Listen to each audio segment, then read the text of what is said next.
Overview of differential lock settings. Front wheel drive. This particular car, the Clio RS 220 Trophy, running on sports soft tires, I'm using these specific differential lock settings. A differential is tuned to complement the suspension of a specific car. So these specific settings only work with these specific suspension tunings. Meaning that if I change any of these settings, right, mostly the natural frequencies, anything else not so much, these differential settings will no longer work. So now to get to the differentials, I need to explain how the suspension is tuned on a front wheel drive car. Specifically, this edited sheet is called FF oversteer for front engine front wheel drive oversteer. To achieve oversteer in a front engine front wheel drive car, the weight needs to transfer to the front tires, giving them a greater loading than the rear. And so to do that, you make the front suspension soft and the rear suspension stiff. Now there are specific settings for the suspension.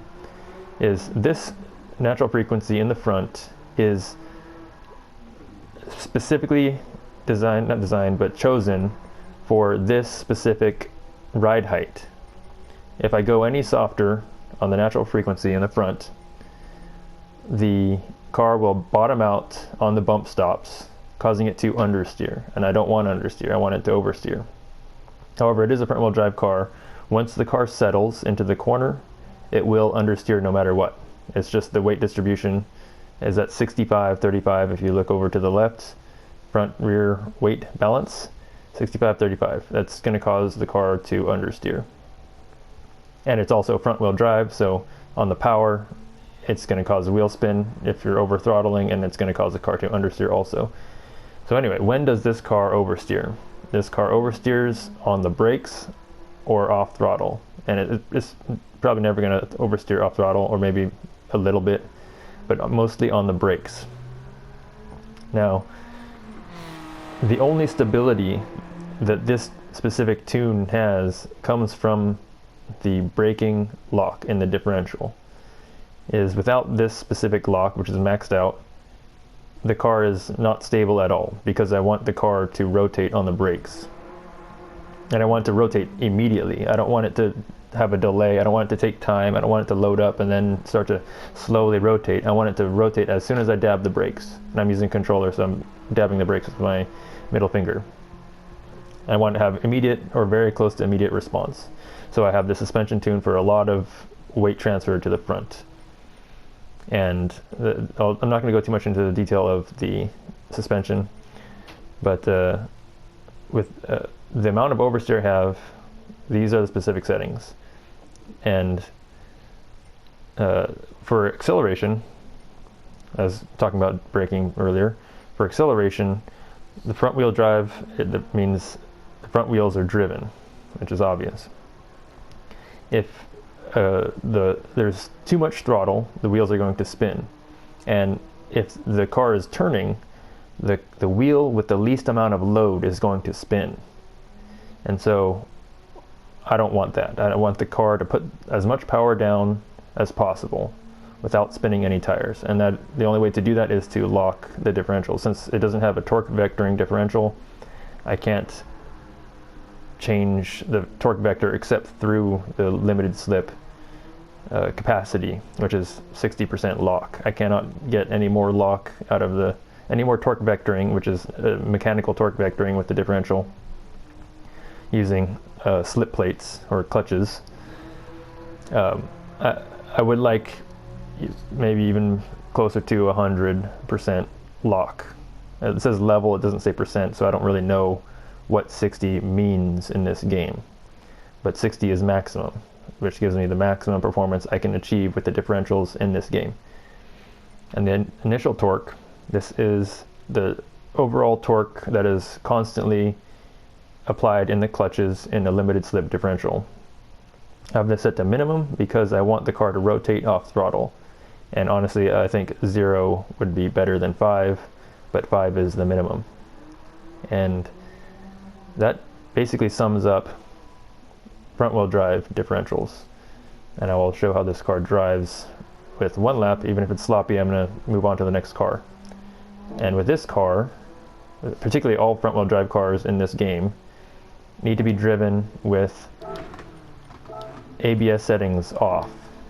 Even on weak, the ABS settings are too strong, causing all front-wheel drive cars to understeer with ABS, even no matter how much oversteer is tuned into the car.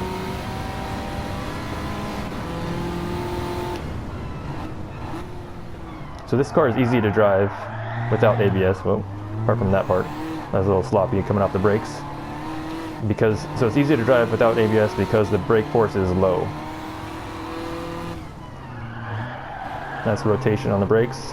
That's too much rotation. I'm just driving sloppy just to show this as an example. I'm not trying to put out a flyer of a lap.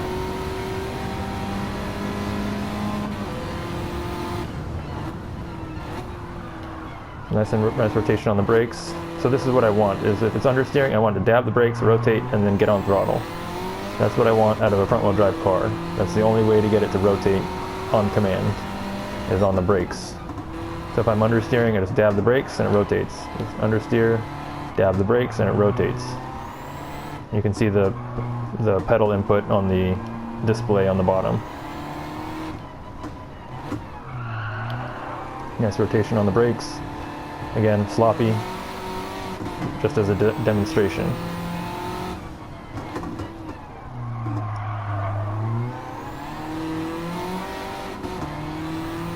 This is going to be a pretty long video, I think, at least long for my average, because I'm going to go through all the drivetrains. But still, moving on to the next car is going to be another front-wheel drive car. It's going to be a front-wheel drive car with race tires instead of sport tires. The Scirocco Group 4 car. So this car, it needs ABS set to whatever you want, whether it be default or weak, but I'm going to drive it without ABS first. And onto the settings, detailed settings. Again, the differentials are specific to the spring rates and natural frequencies, that is, and ride height. And this ride height, or this front natural frequency, is dependent on this maximum ride height. Is I cannot raise the front end any higher, so I need the front natural frequency stiffer than I would like. I would like to raise the front end to lower the natural frequency, but I cannot. And these specific rear spring rates are specific to the front spring rates to cause the most amount of rotation at this specific brake bias. Same with the other car. The brake bias was at 5, set to max, and the rotation is largely dependent on the brake bias and the springs. And the stability comes from the braking sensitivity lock right here at 60. And again, I want to deliver as much power as possible to the front wheels. I need as much lock as I can get. Mid-corner performance, I want to have this as low as possible when I'm not on power. In other cars, this will be different, but for front-wheel drive cars, low as possible. And the ride height, just glazing over this, ride height is with these aero cars. This is aerodynamics, under tray, and a wing. Rake is the downward dive of the under tray, and the more rake, the more oversteer at speed and mid-corner and everywhere. Lower speeds is less effective, higher speeds is more effective. And downforce, I've set this to maximum and this to minimum. So front maximum, rear minimum. And I'll show how this car drives first without ABS, then with ABS.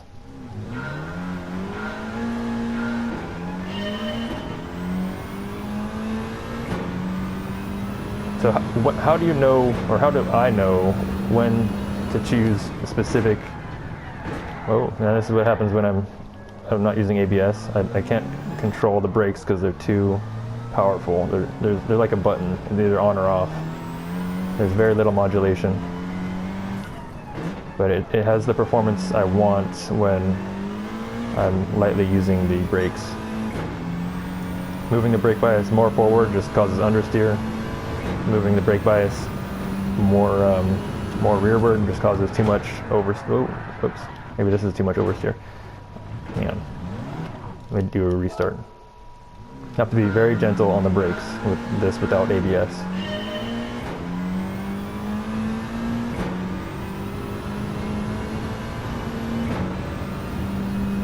Braking early, so with ABS I can brake later.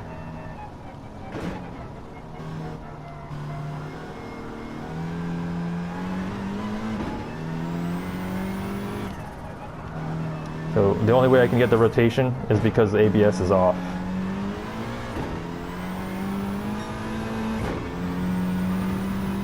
So there needs to be another ABS setting that's even weaker than the weak setting. Underdriving the car.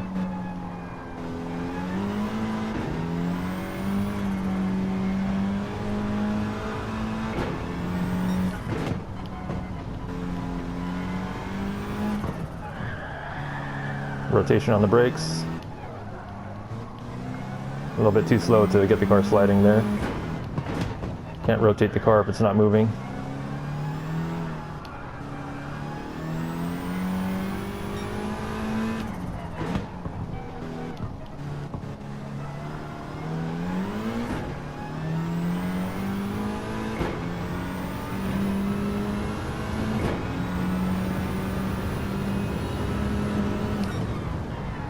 Okay. Now the car with ABS. Set to weak. Let's see. I'm going to move the brake bias all the way to 5. Rearward. This will give me better trail braking because the ABS is too invasive? Intravenous? No, invasive, I don't know. It's too intrusive, that's the word.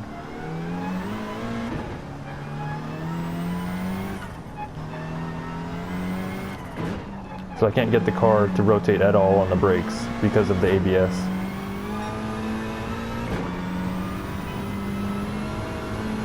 I can mash the brakes as well, meaning full brake pedal or trigger finger. So I can brake later because it's not locking up and I have control. Go in a straight line.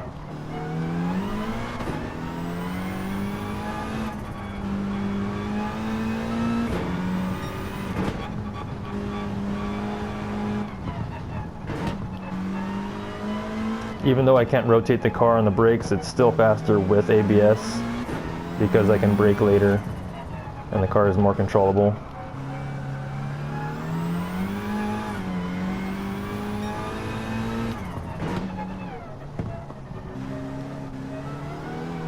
But I'm not going for the fastest lap.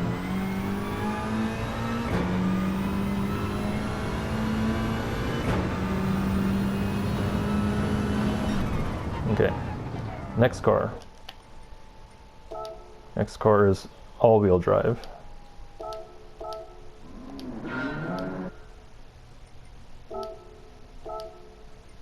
The GR Yaris has a good rotation. I haven't tried the Subaru or the Mitsubishi rally chassis, the MR versus the WRX. Hang on, car settings. But in sport they would understeer too much. Anyway, this car. These specific settings are for this specific car. These are the specific settings for the specific suspension settings I have. And the philosophy is the front axle is still a front axle, so it has the same properties as a front wheel drive car. I want as much power in the front axle as possible, so acceleration sensitivity is maximum. However, because the rear end has power, or the rear end loads up differently than the front wheel drive car, because I have the anti-roll set differently and the rear spring set differently, I want to have a little bit more rotation on the brakes on the front end, because I also have lock on the rear end. So I'd rather have the car stable from the rear end differential than made stable from the front end differential, because if the front end differential is too locked, it'll cause understeer on the brakes. However, this will cause the more stability versus understeer. So if this is really locked, the inside tire will not want to go a different speed than the outside tire, causing it to understeer on the brakes, that is. And this is affecting the rear tires instead of the front tires, so the rear tires are capable of sliding a little bit and won't have as much effect on the way the car performs on the brakes. However, I can achieve some stability with more lock in the rear on the brakes. And the acceleration in the rear, I want a little bit more than 50%. What it does is gives me better traction off the corner. Full lock in the rear wheel drive car causes too much oversteer because the inside tire is closer to the same speed as the outside tire. It causes the whole car to slide because the inside tire also has grip, and it pushes the outside tire wide when it spins up. So I want these to be able to be a little bit more varying speeds than on the front end. Because of the front end, if the inside tire is, like I said with the front wheel drive car, if it spins faster, or I should say when you get on power, if the front tire is unloaded, it will only ever spin faster than the outside tire. However, when in this case, it doesn't unload as much because of suspension settings. So it keeps traction, so I want less lock. And I'll explain that with the rear engine car or MR cars similarly. And initial torque, mid-corner performance, I want open, an open-ish setting and in the front, and as much stability I can get from the rear, because I want oversteer again from the suspension, and have more stability caused by the differential than from the suspension in the rear anyway. And the initial torque set in a low range. I still have some because the car is very oversteery in this configuration.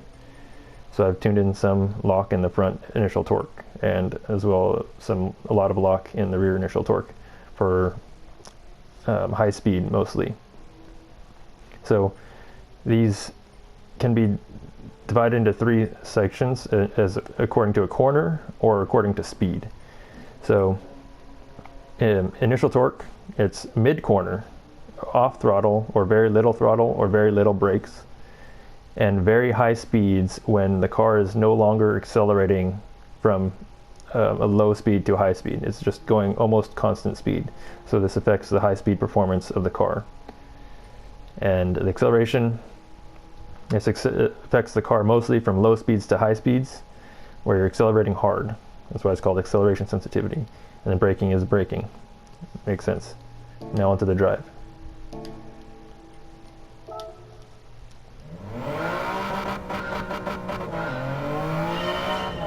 I don't have any of the braking zones memorized for all these different cars, so I'll be probably driving very sloppily. I'm going to brake somewhere around here. A little early. So I can throttle on power. I didn't put on a torque vectoring center differential, which I should have. So this is going to cause it to understeer at very high tire spin speeds.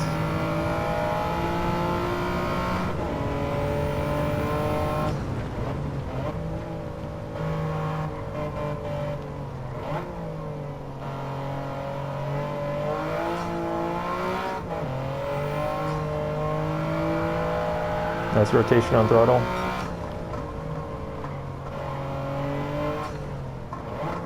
Stable on the brakes. So with four-wheel drive or rear-wheel drive cars, I don't want the jacking effect that is the oversteer on the front-wheel drive cars on the brakes. So in front-wheel drive cars, when they oversteer on the brakes, that's called jacking. I don't want jacking in four-wheel drive or rear-wheel drive cars. I want the oversteer caused by throttle input or off throttle input. Oh, okay, that's a lap. It's hard to tell from watching, but it performs really well, at least the way I like.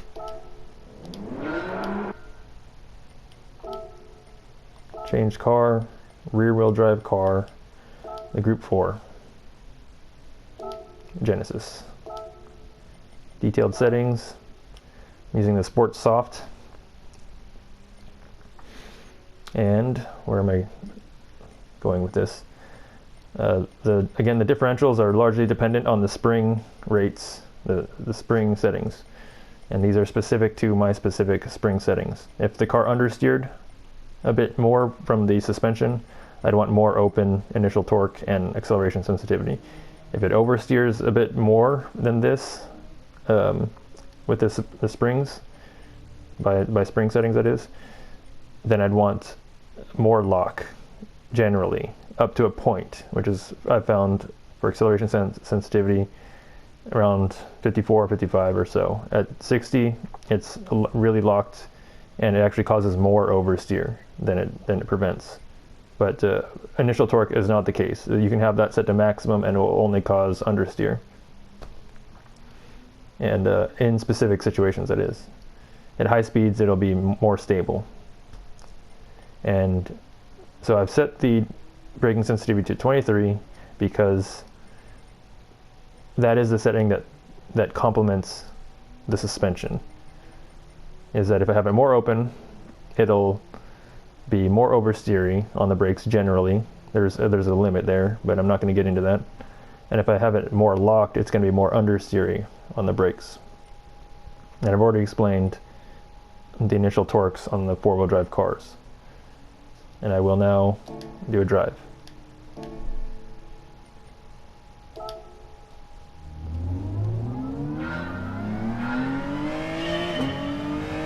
So I mentioned how do I know when to choose specific settings, and that is by testing out the cars. I do a lot of driving just to find out how the car performs. That's not in a race, not for any particular event. Just offline, if you're doing multiplayer offline driving. You have to try out all the different settings that are available to you to find out what settings complements your suspension. I'm talking about the differential again. That is. This is a sloppy drive. I'm just driving it. These aren't ideal spring settings because they don't go soft enough for the Sport Soft tires.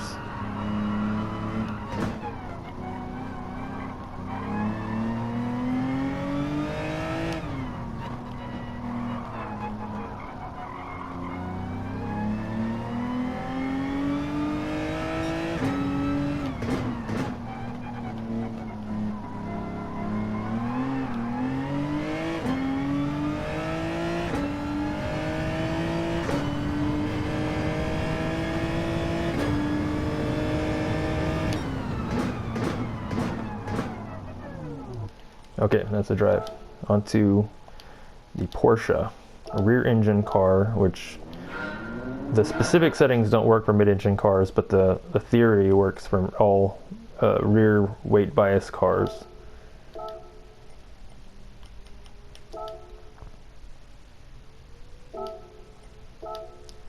So because this car is rear engined or has a weight distribution that favors the rear, as you can see on the left, it's a 38% front to 62% rear.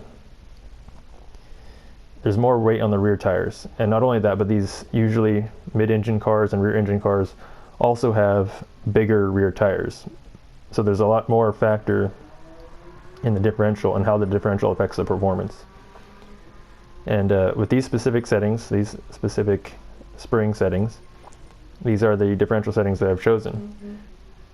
the initial torque is a major component in a rear or mid-engine car, in that any varying setting from ideal affects the car a lot. And I found that 15 is ideal for these specific spring settings. And with the rear engine, like I said, because it affects the car performance a lot, more open is better than more locked. And acceleration is completely separate from initial torque. And that, again, I want to deliver as much power as possible to the tires without causing a one tire fire, which is where the inside unloaded tire spins faster than the outside tire. So I have it a little bit more than 50%. This is a general thing I'd use on most rear wheel drive cars. And I could optimize this setting, but for the sake of laziness, I guess, I just use this across all my rear wheel drive cars. Braking sensitivity, this is specific to this car because, like I said, the differentials affect the performance of rear and mid-engine cars a lot. More open allows the car to oversteer, and more locked understeer, and 18 is ideal for this specific setting. And like I said, with the rear engine or mid-engine, it's better to have it more open than more locked, unless you need more stability, of course. And and I'm not going to go into under tray and aerodynamics. Onto the drive.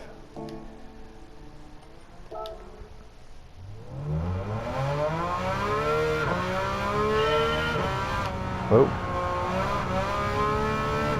Again, I don't have the braking zones memorized right now. I haven't driven this.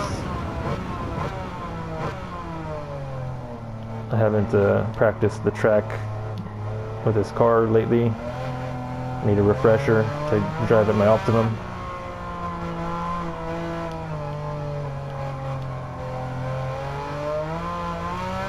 So I'm driving with no traction control either, by the way.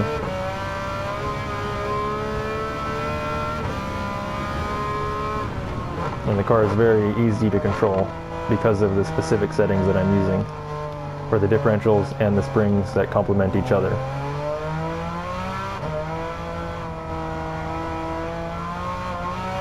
And these aren't even race tires either.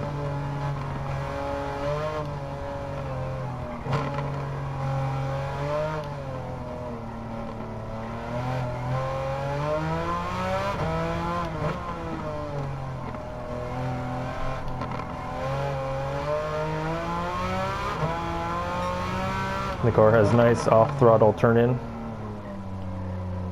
because of the open initial torque differential.